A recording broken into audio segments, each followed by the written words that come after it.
السلام علیکم ناظرین گرامی۔ سلطنت عثمانیہ کے شروعاتی دور میں 2 صدیوں تک مرد ہی غالب رہے۔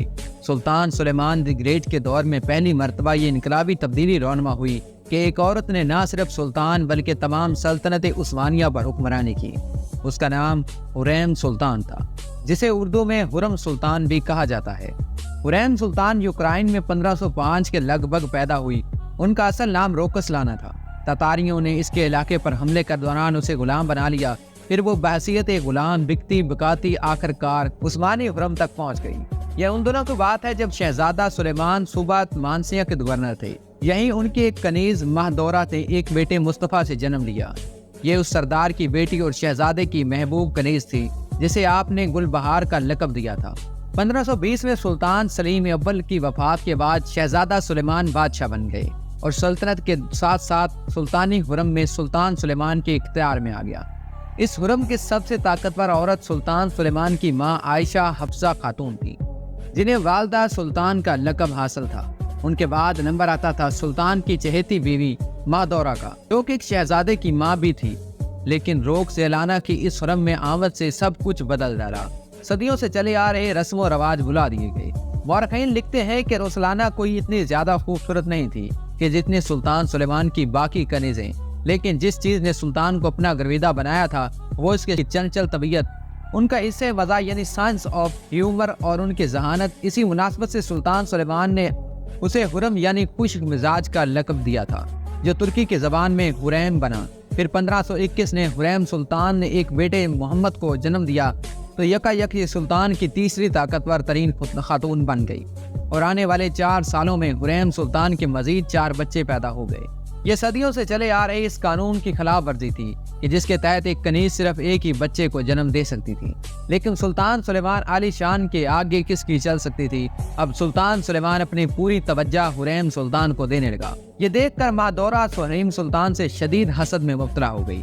چنانچہ مہدورہ اور حریم سلطان کے بیچ ایک شدید چپکلش شروع ہو گئی۔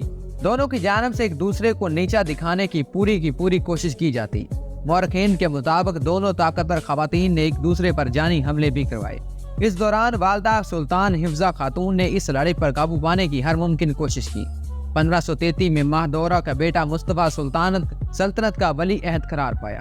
اس سے اگلے سال والدہ سلطان حفصہ خاتون بھی وفات پا گئی۔ حالات ہر طرح سے حریم سلطان کے خلاف تھے، لیکن حریم سلطان نے اپنی ذہانت کا استعمال کرتے ہوئے سلطان کو اپنا ایسا گرویدہ بنایا کہ سلطان نے اسے شادی کر کے باقاعدہ اسے اپنی بیوی بنا لیا۔ عثمانیوں میں کنیزوں سے شادی پر ممانعت تھی، سو یوں ایک اور رسم کا حریم سلطان کے ہاتھوں خاتمہ ہوا۔ پھر ایک عجیب و غریب واقعہ ہوا جس کی مثال تاریخ عثمانی میں نہیں ملتی۔ سلطان سلیمان نے اپنی تمام کنیزوں سے قطع تعلقی کر دیا اور صرف حریم سلطان کے پاس جانے لگا۔ اس محبت نے اس عشق کی صورت اختیار کر لی۔ سلطان کو حریم سے ذرا بھی دوری سے برداشت نہ ہوتی تھی۔ ان کے اس فراق میں شعر و شاعری بھی کیا کرتے تھے۔ پھر ایک دن حرم سرائے، جسے پرانا محل بھی کہا جاتا تھا، میں اچانک آگ لگ گئی۔ کچھ مورخین کے مطابق یہ آگ حریم نے خود لگوائی تھی تاکہ وہ تو کافی محل میں سلطان کے پاس منتقل ہو سکے۔ سلطان محمد فاتح کے دور سے یہ قانون تھا کہ کوئی عورت حکومتی عمارت میں داخل نہیں ہوگی، لیکن حریم سلطان کے ہاتھوں یہ قانون بھی پاش ہوا اور وہ تو اب کافی محل میں رہنے لگی۔ اس طرح وہ سلطان پر مزید حاوی ہونے لگی، اور ایک دن ایسا بھی آیا کہ عسکری اور خارجی امور پر سلطان کو مشورے دینے لگی۔ یہیں سے شروعات ہوئی تھی اس دور کی جسے تاریخ میں سلطنت خواتین کے نام سے یاد کیا جاتا ہے۔ ترکی میں مورخین لکھتے ہیں کہ عوام میں جادوگرنی کے نام سے مشہور تھی۔ ایسا ممکن ہے کہ وہ سلطان کو اپنے قابو میں رکھنے کے لیے ان پر کالا جادو بھی کرواتی تھیں، جو کہ عوام میں مشہور تھا کہ حریم سلطان حکیموں سے جانوروں کی ہڈیاں وغیرہ خریدی تھی جنہیں جادو ٹونے میں استعمال کیا جا سکتا تھا۔